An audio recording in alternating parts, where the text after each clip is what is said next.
छात्रों नमस्कार। मैं नीरज कुमार जलेसर पाठशाला में आपका स्वागत करता हूं।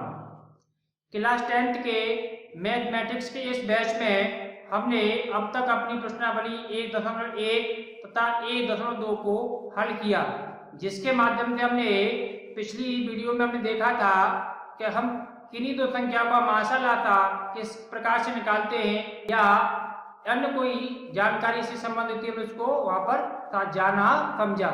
यानी कि फॉर्मूले के माध्यम से हमें जाना था कि यदि पहली संख्या गुणा दूसरी संख्या बराबर क्या होता है, हमारा माशा तथा लासा होता है। ये सारी की सारी चीजें हमने एक परमेय संख्या को लेकर बात हमने आपसे बात की थी। अब इसके आगे हम सीखेंगे कि किस प्रकार से हम छांटते हैं कि कौन सी संख्या परमेय है तथा कौन सी संख्या अपरमेय है। इस वीडियो को आपने लास्ट तक देखा तो आप यहाँ से कम 2 अंक का एक महत्वपूर्ण प्रश्न लेकर के जाएंगे, जो कि आपको सीधे के सीधे परीक्षा में मिलने की संभावना रहेगी। यानी कि हर बार हम आपसे देखते हैं एक प्रश्न की यहाँ से पुनरावृत्ति परीक्षा में पाई जाती है।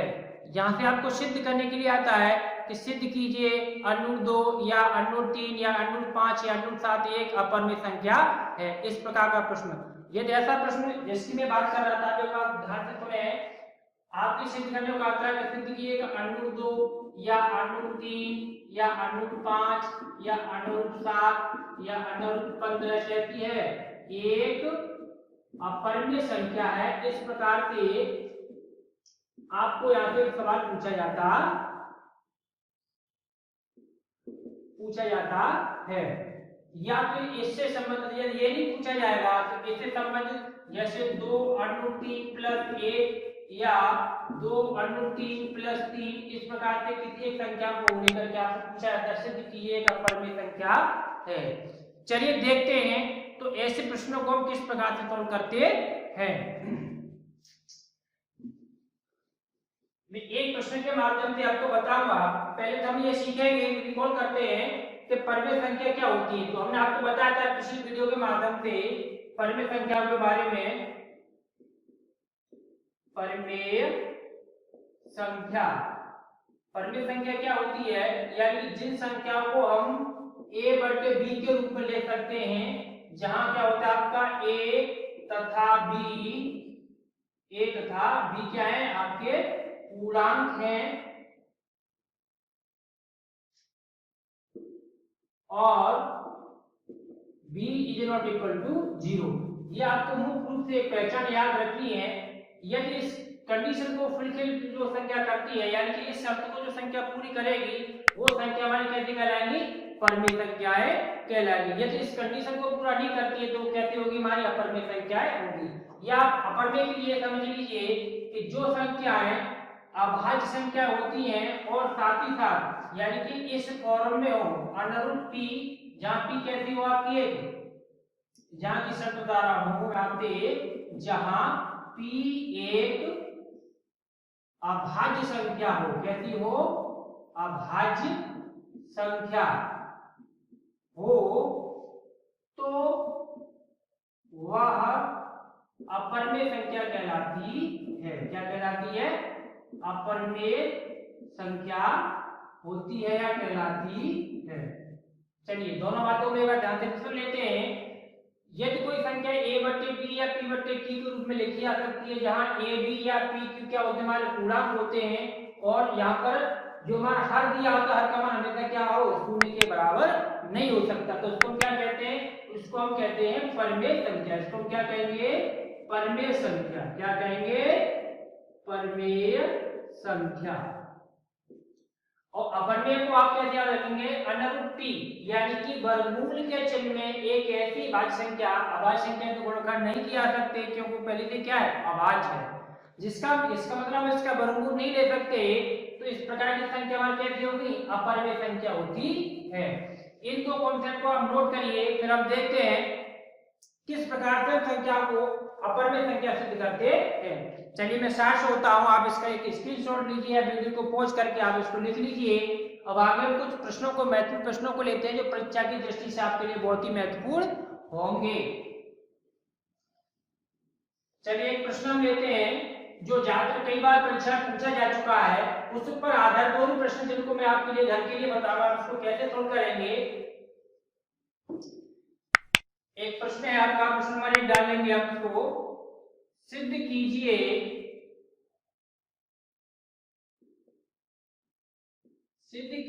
कि क्या सिद्ध करना है, अंडर रूट 2 यानी कि अंडर रूट 2 क्या है, एक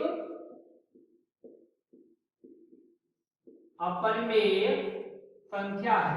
कैसी संख्या है, अपरिमेय संख्या है। यह आपको सिद्ध करना है। क्या सिद्ध करना है, सिद्ध कीजिए कि अंडर रूट 2 एक अपरिमेय संख्या है।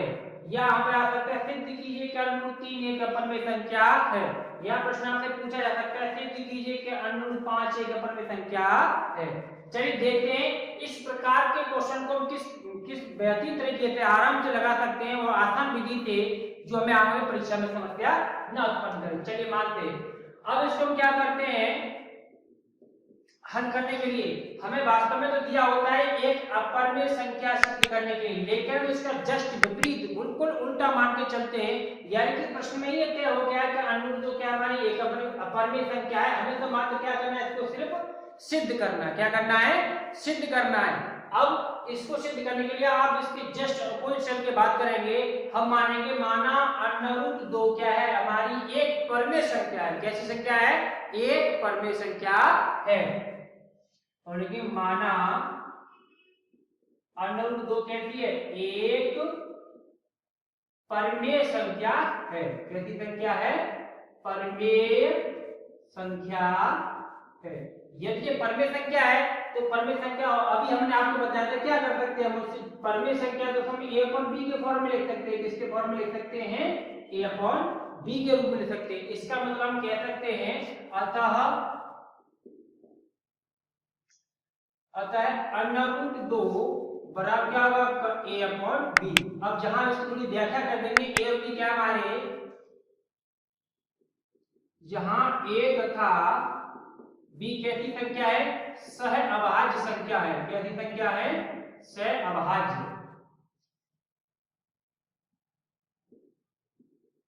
सह अभाज्य संख्याएं है। सह संख्या मतलब जिनका उभयनिष्ठ गुणनखंड क्या होगा, केवल एक होगा। जहां मैं लिख दे रहा हूं उसको भी, जहां एक तथा b सह संख्या है, अर्थात जिनका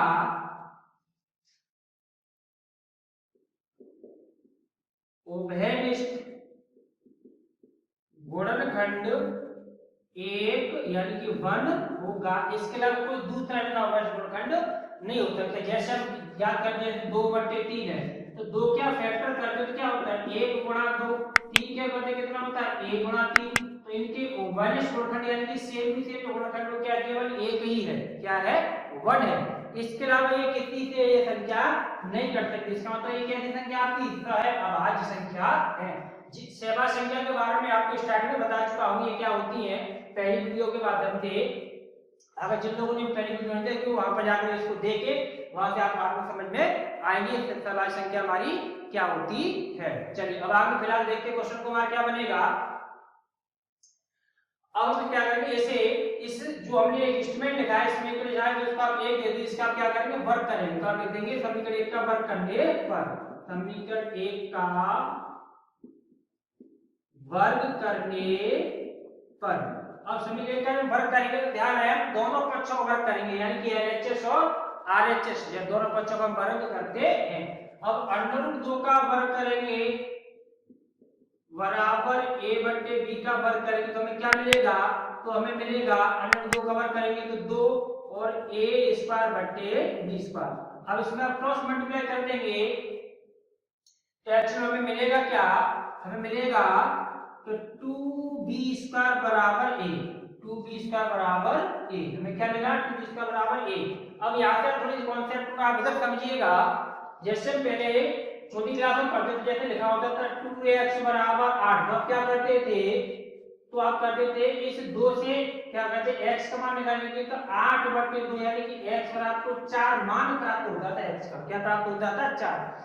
ठीक उसी प्रकार से हम क्या करेंगे, हम क्या करेंगे, ये 2 है कहां जाएगा, ए स्क्वायर के अपॉन में जाएगा, अर्थात हम इसको कह सकते हैं इस प्रकार से आप समझ रहे हैं, जैसे ये लिखा है कि 2b स्क्वायर बराबर a स्क्वायर, तो आप कह सकते हो कि a स्क्वायर वो b स्क्वायर बराबर a स्क्वायर अपॉन 2। इसका मतलब ये हो गया कि a स्क्वायर जो है हमारा 2 से विभाजित होगा, किससे विभाजित होगा, 2 से। तो हम लिख देंगे चूंकि a स्क्वायर क्या है, 2 से विभाजित है, क्या है, a स्क्वायर 2 से विभाजित है, इसलिए a भी 2 से विभाजित होगा, a भी 2 से विभाजित होगा। ये बात थोड़ी टेढ़ी आपकी समझ में नहीं आ रही, चलो मैं इसको इधर समझ लेता हूं, इधर समझा देते हैं। यदि किसी संख्या का वर्ग किसी अन्य संख्या से विभाजित है, इसका मतलब मूल संख्या उससे विभाजित होगी। चलिए जैसे मैंने देखा, जैसे 4 का वर्ग कितना होता है, 16, कितना होता है, 16। अब मैं आपसे कहूं कि 16 जो है विभाजित है 2 से, तो क्या आप ये नहीं कह सकते कि इसका जो मूल संख्या है 4 भी तो 2 से विभाजित होगी। दोबारा समझिए, 4 का वर्ग कितना होता है, 16। यदि 16 है यानी कि 4 का वर्ग 16 2 से विभाजित है, इसका मतलब 4 भी 2 से विभाजित होगा। सेम वही कॉन्सेप्ट हमने यहाँ पे यूज किया है कि यदि a स्क्वायर जो है 2 से विभाजित है, इसका मतलब a, यानी कि a का जो वर्ग करते हैं तो क्या होता है आपका, a का वर्ग होता है a स्क्वायर। यदि a स्क्वायर 2 से विभाजित है, इसका मतलब a भी 2 से विभाजित होगा। उम्मीद करता हूं ये बात आपकी समझ में आगे होगी। अब इसके आगे हम देखते हैं, तो यहाँ पर मैंने लिखा है कि a स्क्वायर 2 से विभाजित है, इसलिए a भी 2 से विभाजित होगा। अब यहाँ पर आप इसको 4 का समीकरण नंबर 2 का नाम दे दीजिए। यहाँ पर आपकी सुविधा के लिए, हालांकि ऐसी कोई शर्त नहीं कि आप इसको समीकरण 1 और 2 दें, जिससे मैं याद रहे कि ये वाला स्टेटमेंट हमारा पहले इसको समीकरण नंबर 1 दे चुके, इसको समीकरण नंबर 2 दे चुके। अब आपको करना क्या है, यहाँ पर इस a स्क्वायर का हम यहाँ पर ये डिसाइड कर चुके हैं कि a स्क्वायर या a दोनों किससे, 2 से विभाजित है। अब हमें यही बात b के लिए भी सिद्ध करनी है कि b भी हमें 2 क्या है, 2 से विभाजित दिखानी है, जिसके लिए हम क्या करेंगे, समीकरण 2 में a का एक अलग मान लेके चलेंगे, जो इससे संबंधित जवाब रखेंगे हम। माना a बराबर 2c, इस बात को थोड़ा फोकस करें, मैंने क्या लिखा है, माना a बराबर 2c। a बराबर 2c क्यों रहा है, चूंकि हमें अणु 2 को सिद्ध करने, यहाँ पर अगर अणु 3 को सिद्ध कर रहे होते तो आप लिखते a बराबर 3c, ये अणु 5 को सिद्ध कर रहे होते आप यहाँ लिखते a बराबर 5c, जिससे कि इसी पैटर्न पर बिल्कुल सेम टू सेम ये सिचुएशन आपके b के लिए यहाँ पर उत्पन्न होगी, जैसे आपने यहाँ पर a के लिए सिचुएशन बनाई है। चलिए इससे आगे c को उधर देखते हैं।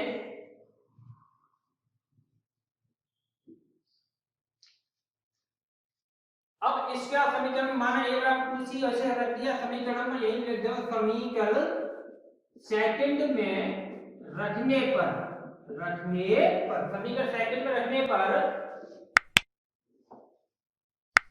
तो समीकरण सेकंड क्या तुम्हारा ये है, 2b स्क्वायर बराबर a स्क्वायर। तो a स्क्वायर में क्या रख देना है, a का मान कितना है, 2c, तो हमने यहाँ पर लगा दिया क्या, 2c, और a पर वर्ग का सी, और इस पे क्या लगा दिया, वर्ग।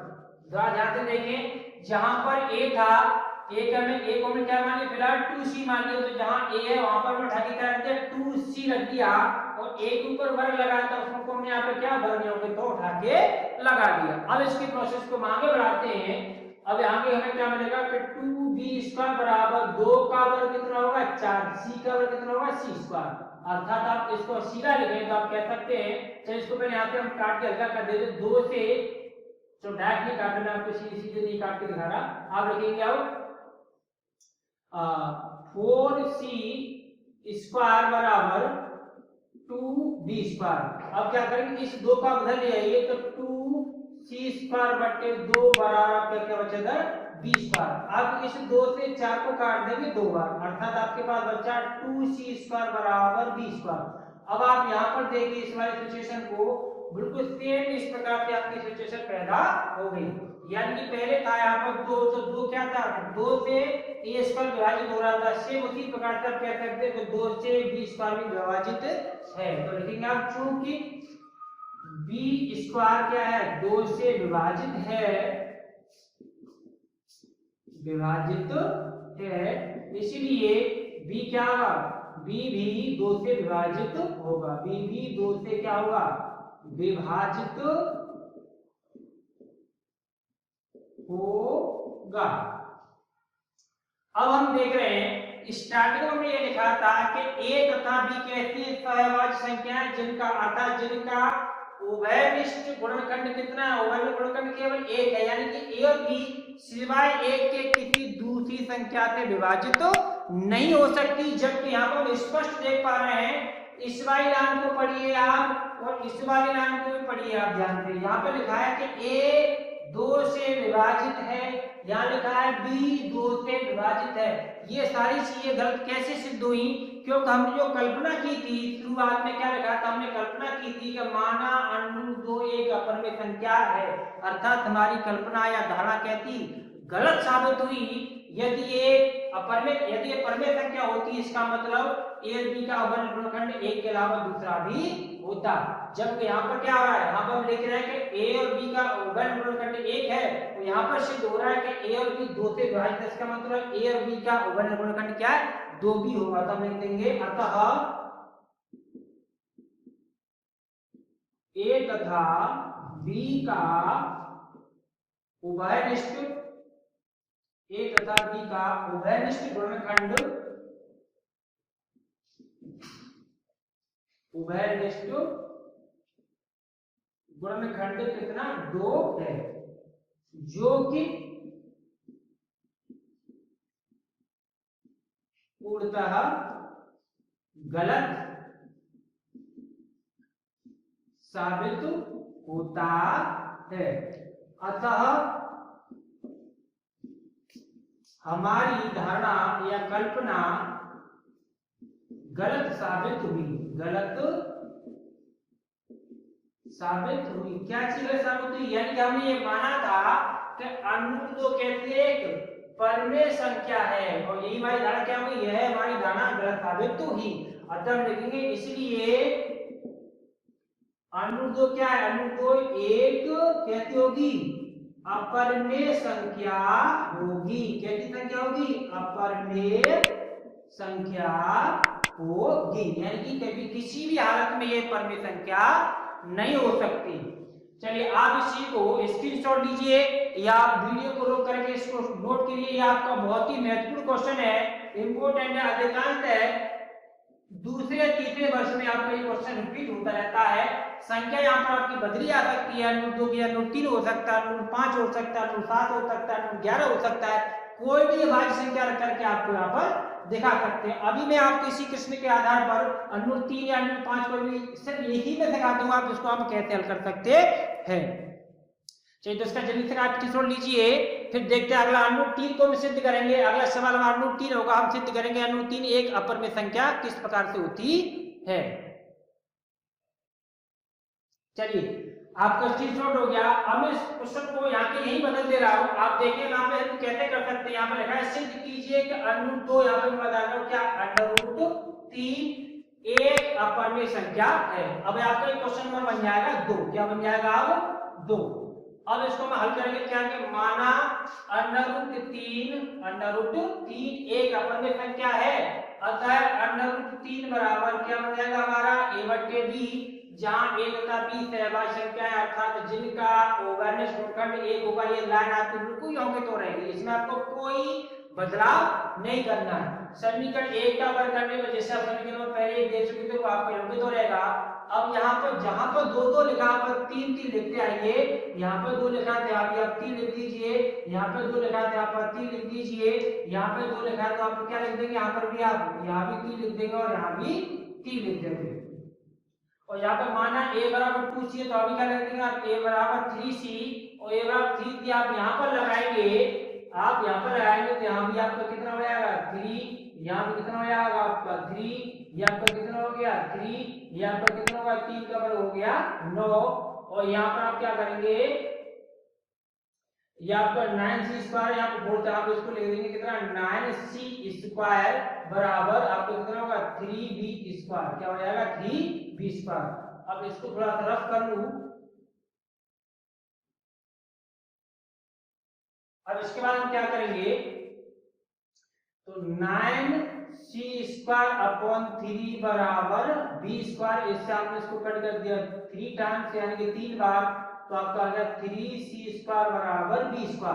आप देखेंगे चूंकि b² क्या है 3 से विभाजित है, अतः b भी क्या होगा 3 से विभाजित होगा, अतः a तथा b का उभयनिष्ठ गुणनखंड क्या है, यहाँ पर कितना सिद्ध हो रहा है 3 है, जो कि पूर्णतः गलत साबित होता है। अतः हमारी धारणा क्या है, गलत साबित हुई, इसीलिए अनुरूप 3 क्या होगा, अनुरूप 3 एक अपरिमेय संख्या होगी, इसलिए अनुरूप 3 आपकी क्या है, एक अपरिमेय संख्या होगी। चलिए आप इसका भी स्क्रीनशॉट लीजिए या वीडियो को पॉज करके आप इसको नोट करिए, ये भी आपका बहुत ही इंपॉर्टेंट क्वेश्चन है। अगर आपने 2 प्रश्न लगाना सीख लिए तो यहाँ से आपको 101% एक प्रश्न इस प्रकार का मिलेगा, अन्यथा एक दूसरी कैटेगरी का आता है, ये केवल 2 नंबर का प्रश्न, आपको इसकी दूसरी कैटेगरी का सवाल अभी समझाएंगे, तब आपको हम प्रश्नावली पर लेके चलते हैं।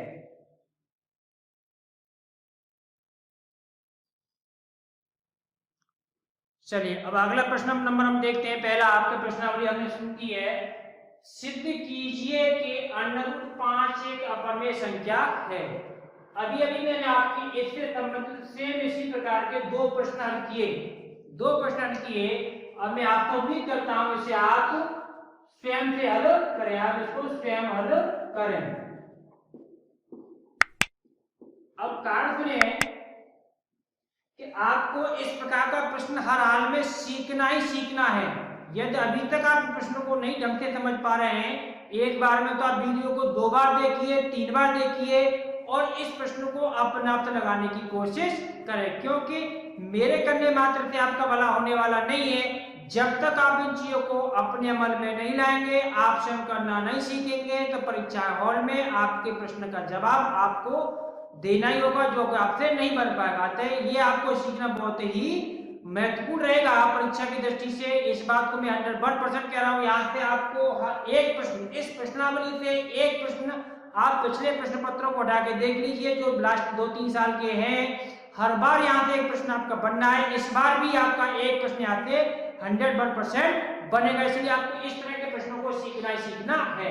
तो ये तो आपको अगर पहले टाइप का प्रश्न, यदि ऐसा प्रश्न नहीं आता तो फिर वो क्या करते हैं, इस प्रकार के प्रश्नों को आपसे पूछते हैं। चलिए देखिए, यदि इस प्रकार का प्रश्न आता है, ये भी आपको 2 नंबर में आता है, इसको किस प्रकार से सॉल्व करते हैं। तो इसमें लिखा है सिद्ध कीजिए कि 3 + √5, क्या लिखा है 3 + √5 एक अपरिमेय संख्या है। किस प्रकार की संख्या है, सिद्ध कीजिए कि 3 + 2 √5 एक अपरिमेय संख्या है। चलिए बिल्कुल इसी तरह में इसकी शुरुआत करेंगे, लेकिन इसका आंसर उससे छोटा होगा। हम लिखेंगे माना 3 + 2 √5 क्या है, एक परिमेय संख्या है। वहां भी हमने क्या किया, बिल्कुल जस्ट उल्टा मान के चले थे, यानी संख्या तुम्हें दिखाई दे रही थी, प्रश्न के माध्यम से समझ पा रहे थे क्या ये अपरिमेय संख्या, लेकिन हम इसको मान के क्या चलेंगे, हम इसका जस्ट उल्टा मान के चलेंगे। मानेंगे कि 3 + 2 √5 कहती है आपकी परिमेय संख्या है। कैसी संख्या है, परिमेय संख्या है। यदि ये परिमेय संख्या है तब तो फिर हम क्या लिख सकते हैं, इसको हम लिख सकते हैं तब कि 3 + 2 √5 बराबर a/b। अब आपको करना क्या, आपका टारगेट क्या होगा, मैं आपको बता दूं। इस प्रकार के प्रश्न जब भी आपको मिले, चिन्ह चाहे प्लस का रहे, चाहे माइनस का रहे, चाहे अनुरूप के वाली संख्या से कोई संख्या रहे या ना रहे, आपको हर हाल में अनुरूप में यानी जो अपरिमेय संख्या उसको इन सारी संख्या से क्या करना होगा, अलग निकालना होगा। क्या करना होगा, अनुरूप में यहाँ पे चाहे 2 लिखा हो, चाहे 3 लिखा हो, चाहे 5 या 7 या 11 जो भी संख्या दे रखी हो, इसको आपको क्या इन सभी नंबर से क्या करना, अलग करना होगा, जिसके लिए आप पक्षांतर भी कर देंगे, क्रॉस मल्टीप्लाई कैंची का गुणा जिसे आप कहते हैं वो भी आपको करना पड़ेगा। जो भी आपको यहाँ पर उचित ऑपरेशन लगाना आप उसको यहाँ पर लगाएंगे और अनुरूप संख्या को सबसे अलग एक एलएचएस में उसको हम आरएचएस में सेपरेट करेंगे। चलिए देखते हैं हम इसको किस प्रकार से कर पाते हैं। तो हम देख रहे हैं, हमने लिखा था माना 3 + 2 √5 कहती है परिमेय संख्या है, तो हम 3 + 2 √5 बराबर क्या लिख सकते हैं, a भी लिख सकते हैं, जहां a और b का मान क्या है, एक पूर्णांक है। चाहे उसको लिख देंगे कोष्टक में a कॉमा b क्या हमारे पूर्णांक हैं, क्या है पूर्णांक है। अच्छा a और b हमारे पूर्णांक हैं, जो परमेय संख्या तो पूर्णांक तो 100% होने जो पूर्णांक संख्या हमारी क्या होती है परमेय होती है। अच्छा अब आगे हम देखते हैं, सबसे पहले आप क्या करेंगे 3 का उधर कर दीजिए पक्षांतर, तो लिखेंगे पक्षांतर करने पर या डायरेक्ट आप पक्षांतर कर दीजिए, पक्षांतर हम करेंगे तो किसका 3 का, तो 2√5 बराबर a/b-3। अब अगला स्टेप हमारा क्या रहेगा, यहाँ से 2 को भी हटाना है। हमने आपको क्या बताया था, यहाँ से हमें जो भी ऑपरेशन लगाना पड़े, चाहे पक्षांतर करना पड़े, चाहे संख्या को बड़ा भाग करना पड़े, हमें √5 को यहाँ से अलग निकालना होगा। अब हमने 3 का उधर पक्षांतर कर दिया, तो जब 3 प्लस के तो उधर जाके किस हो गए माइनस, यानी LHS में से आप पहुंच गए RHS में। अब 2 जो कि इसके साथ कहते हैं गुणा के रूप में, तो इसका पक्षांतर नहीं कर सकते, पक्षांतर केवल उन संख्या को कर सकते हैं जो दूसरी संख्या के साथ प्लस या माइनस के चिन्ह के साथ जुड़ी हो। ठीक है चलिए, तो अब ये इसके साथ √5 हो 2 के साथ किस प्रकार जुड़ा गुणा के रूप में, तो इसका हम क्या करते हैं इधर भाग लगा सकते हैं, तो हम देख सकते हैं इसको क्या √5 बराबर 1/2 कोष्टक में a/b-3।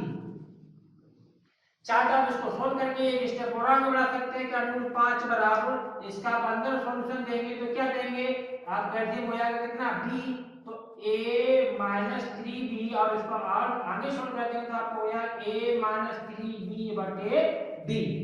अब इसको डायरेक्ट खाने कर देंगे तो √5 बराबर हो गया कितना a-3b और यहाँ 2 गुणा आएगा तो 2b।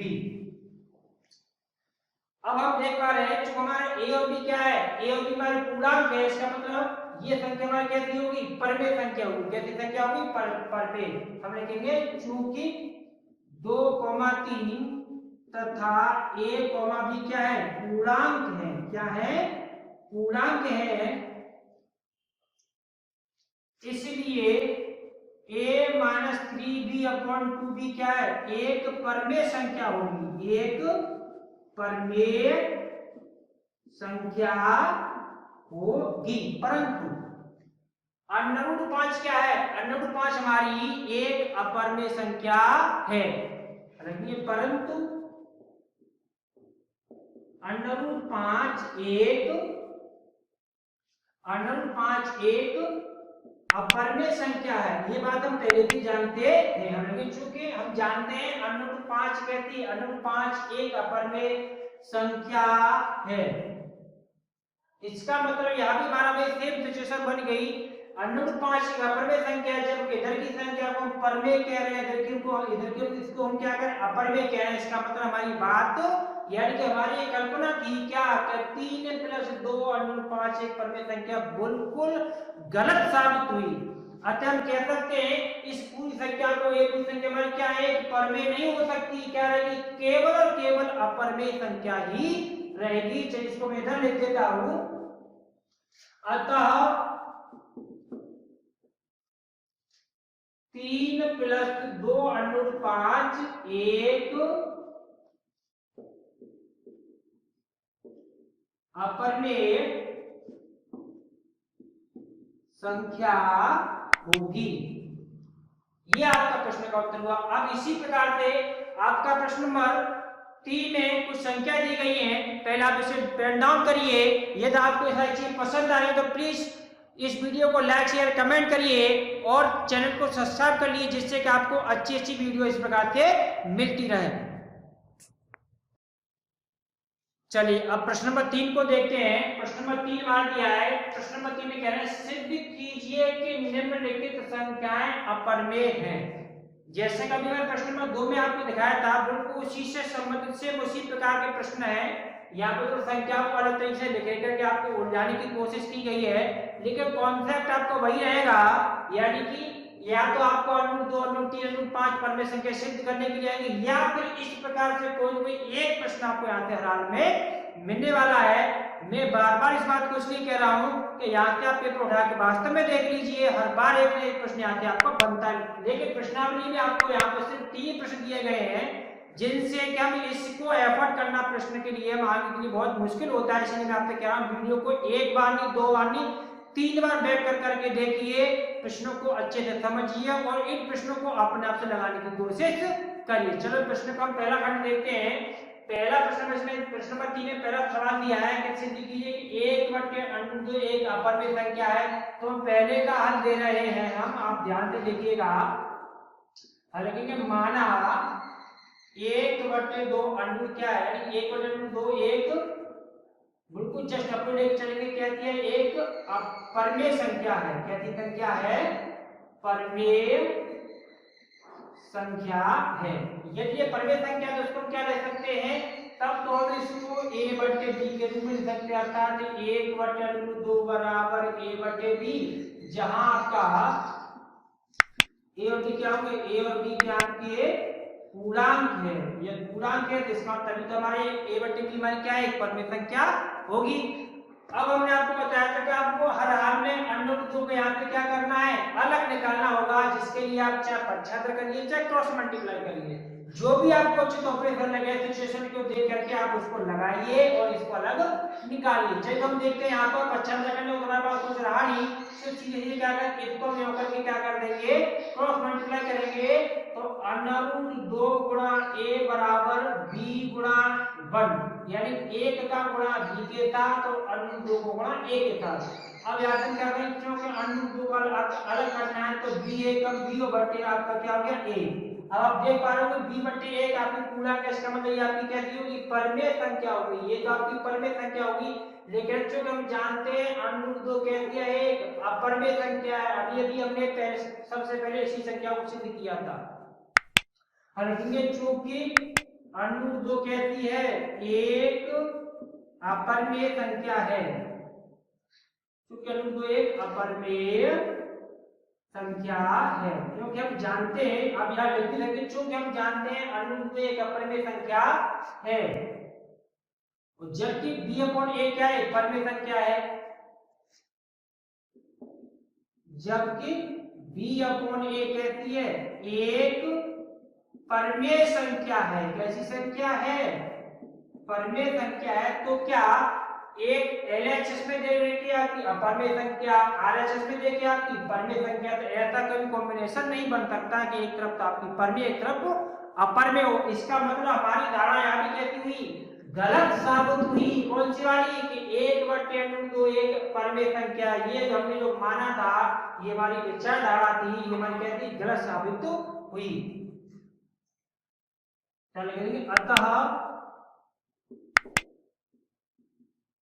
हमारी धारणा गलत साबित हुई, इसलिए 1/√2 कहती है एक परमेय नहीं, कहती अपरमेय संख्या होगी। It's done. ये आपका प्रश्न नंबर 3 का पहला खंड हमने सॉल्व किया।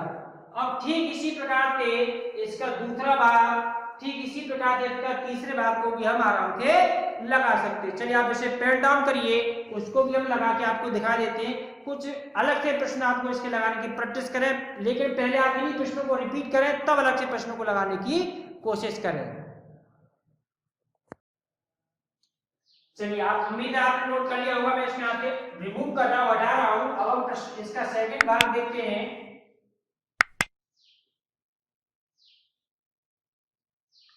सेकंड भाग में लिखा है कि 7/5 एक अपरमेय संख्या, ये हमें सिद्ध करनी है। तो सेकंड भाग का हम सॉल्यूशन देखते हैं इसका, बिल्कुल ठीक इस प्रकार से। माना 7/5 कैसी है, एक परमेय संख्या है। कैसी संख्या है, एक परमेय संख्या है।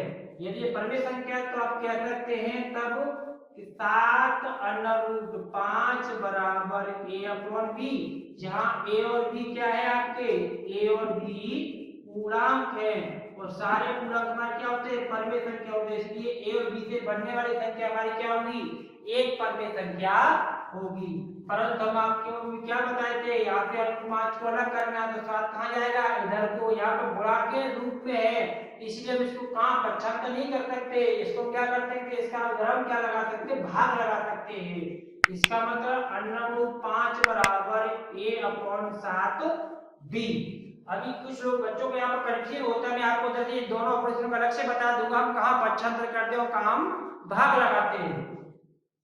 अच्छा, अब हमें देख रहे हैं कि a और b और 7 यानी कि a b और 7 हमारे क्या है पूरा आ गया। इसका मतलब a/7 की हमारी कैसी होगी परमेय संख्या होगी। लेकिन चूंकि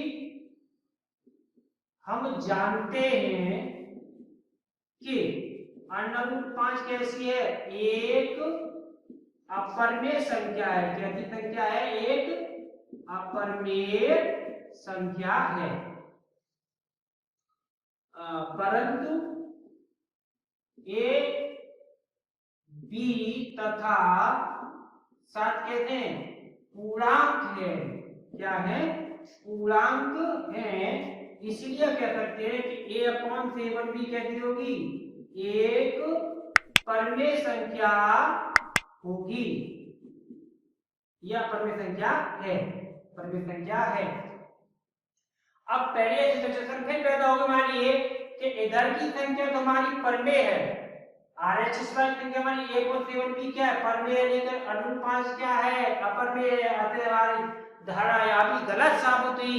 इसलिए हम कह सकते हैं, अतः हम कह सकते हैं क्या कि 7/5 यानी कि 7/5 क्या है, 7/5 एक अपरमेय संख्या है। कैसी संख्या है, एक अपरमेय संख्या है।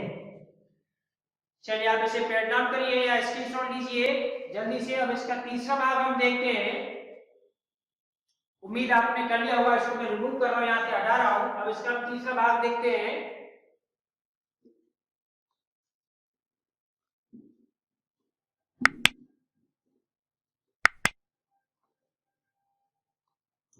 तीसरा भाग इसका दिया है, तीसरे का सॉल्यूशन माना 6 प्लस अंडर रूट 2 यानी कि 6 प्लस अंडर रूट 2 कहती है एक परमेय संख्या है। कैसी संख्या है, एक परमेय संख्या है। तब हम कह सकते हैं कि 6 प्लस अंडर रूट 2 बराबर a/b। अच्छा, मैं आपको थोड़ी देर पहले बता रहा था हम कहां पर पक्षांतर करते हैं और कहां पर हम भाग लगाते हैं। सिचुएशन को एक बार समझ लीजिए। जैसे कभी लिखा है आपका जैसे 3x + 5 बराबर लिखा जाता है, आपको मालूम है यहाँ पर 20। क्या लिखा है, 20।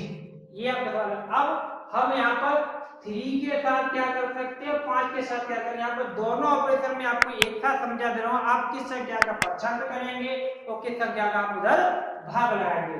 तो मैंने आपको बताया था 3x में क्या है, 3 × x है। अब 3 गुणा x, ये दो संख्या हमारी एक साथ गुणा के रूप में आती, तो हम दो संख्याएं इनको एक ही संख्या पढ़ते हैं और एक ही संख्या होती है। किस प्रकार से, जैसे हमें 6 के गुणनखंड करके लिख देंगे 2 × 3, तो क्या बताओ 2 × 3 6 नहीं है, बिल्कुल है।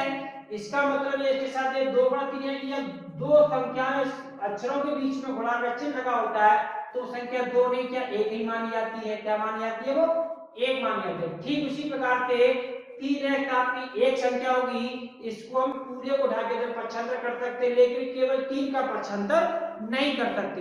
पूरे को तो हम 3x का पक्षांतर उधर कर सकते हैं या 5 का भी पक्षांतर कर सकते हैं। कैसे, तो मैंने आपको बता दिया कि 3x का आप यहाँ पे x का मान निकालना चाहेंगे तो 3 का यहाँ पे पक्षांतर नहीं कर सकते, सिर्फ और सिर्फ हम किसका 5 का यहाँ पे पक्षांतर कर सकते हैं। यानी कि जब संख्याएं दूसरी संख्याओं के साथ प्लस या माइनस के चिन्ह के साथ, तो देखो मैं यहाँ पे चिन्ह उठा दे रहा हूँ। जैसे मैंने यहाँ पे लगाया कि 2x - 5 बराबर, यहाँ पे इसमें लिख दिया आपका 15। क्या लिख दिया, 15। तो ये वाले जो अंक होते हैं जो हमारे चर राशि यानी x y z के साथ जो नहीं होते, उनका हम क्या कर सकते हैं, केवल हम उनका ही पक्षांतर करते हैं। तो यहाँ पर इस वाले 5 का या इस वाले 5 का बदल क्या कर सकते हैं, पक्षांतर कर सकते हैं। और इस 2 का और या इस 3 का हम क्या लगाएंगे, इसका हम भाग लगाएंगे। इसका हम क्या लगाएंगे, भाग। इनका हम क्या करेंगे, पक्षांतर। अब आप समझ जाएंगे हम किस संख्या को पक्षांतर कहते हैं, किसका हम भाग लगाते हैं। चलिए आप उसे एक नोट करके घर पर इसको एक और देख लीजिएगा।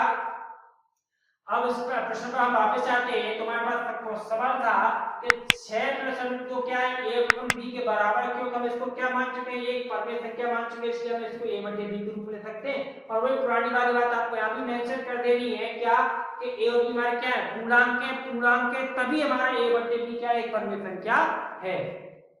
तो क्वेश्चन लिख दीजिए। तो a, b क्या है, हमारे पूर्णांक है। क्या है, ये पूर्णांक है। अच्छा, अब हमने आपको बताया था कि हमें √ 2 को यहाँ से क्या करना है, अलग करना है। अब हम देखेंगे 6 और √ 2 के बीच में क्या है, प्लस। यदि हम मार्च होता तब भी हम क्या करते, तब भी हम 6 का आधा क्या करते, 75 करते। 6 को इसके फॉर्म में यानी भाग इसका हम नहीं लगा सकते थे, क्योंकि मैंने अभी भी बताया है जब एक संख्या दूसरी संख्या के साथ प्लस के चिन्ह या प्लस का चिन्ह या मास के चिन्ह के साथ जुड़ी होती है तो इनका हम क्या करते हैं, इनका हम पक्षांतर करते हैं। इनका क्या करते हैं, पक्षांतर। अब भले ही आपकी आगे पीछे हो सकती है, इससे कोई मतलब नहीं है। जैसे यहाँ पर दिया है कि 6 को पहले लिख दिया, वहां पर 5 के बाद भी लिखा था, लेकिन 6 जो √ 2 के साथ किस चिन्ह के साथ जुड़ा हुआ, प्लस के साथ। हम कि इन दोनों अंकों के पीछे प्लस 6 का मतलब क्या पक्षांतर करेंगे। अब इसका पक्षांतर, फिर आपके पास बराबर a/b - 6, ये आपका पूरी एक संख्या बन गई। अब आप देख पा रहे हैं कि a और b और 6 क्या हमारे पूर्णांक है, इसका मतलब इधर की संख्या हमारी परमेय होगी। लेकिन चूंकि हम जानते हैं √ 2 क्या है, आपकी एक √ 2 हमारी एक अपरमेय संख्या है। तो हम लिखेंगे चूंकि √ 2 एक कहती है अपरमेय संख्या है, अपरमेय संख्या है। और जबकि इधर की हमारी संख्या कैसी है, यह संख्या परमेय है, तो अपरमेय के बराबर परमेय संख्या नहीं हो सकती। इसका मतलब आप यहाँ डायरेक्ट मेंशन कर दीजिए। अतः क्या होगा कि 6 + √ 2 यानी 6 + √ 2 कैसी होगी हमारी, 6 + √ 2 एक कैसी संख्या, एक अपरमेय संख्या ही होगी, अपरमेय संख्या है। ये आपकी प्रश्नावली यहाँ तक हुई आपकी कंप्लीट, प्रश्नावली 1/3। अब इस चीज को आप पेन डाउन करिए या वीडियो को रोक के आप नोट कर लीजिए, अच्छे से इसके द्वारा फिर से रिवीजन करें। वीडियो को एक बार और देखें, नहीं समझ आता तो उसको फिर से तीसरी बार देखें। यदि आपको लगता है हम आपके लिए बेहतर करते तो प्लीज वीडियो को लाइक शेयर और अच्छे से कमेंट करिए। आपकी जो भी समस्या है उसका इनबॉक्स में जाकर के लिख के भेजिए, कमेंट बॉक्स में जाकर के, जिससे हम आपकी उस समस्या का अगली वीडियो के माध्यम से समाधान कर सकें। और अधिक से अधिक चैनल को शेयर करके अधिक से अधिक लोगों को चैनल का जोड़िए, जिससे कि सारे बच्चे 10th स्टैंडर्ड के जो कि अभी इस कोरोना महामारी के दौरान में नहीं पढ़ पा रहे हैं, जो अपने घर बैठ करके बिल्कुल सेम स्कूल की तरह से अपनी एजुकेशन को पूरा कर सके, जिससे उनका परीक्षा में परिणाम अच्छे से आ सके, बच्चों की छात्रों की चिंता को हम दूर कर सके। इसमें हम अकेले कुछ नहीं कर सकते, इसमें आपके सहयोग की बहुत ही हमें अपेक्षा है। हम उम्मीद करते हैं कि आप इसमें खरे उतरेंगे, आप अधिक से अधिक बच्चों को इस चीज का लाभ देंगे, क्योंकि इसकी कोई फीस आपसे नहीं ली जा रही। तो मैं उम्मीद करता हूँ आप इस चीज को अधिक से अधिक शेयर करें, लाइक करें और वीडियो में अच्छे से कमेंट करिए। आपकी जो भी समस्या उसका हमें बताइए। धन्यवाद।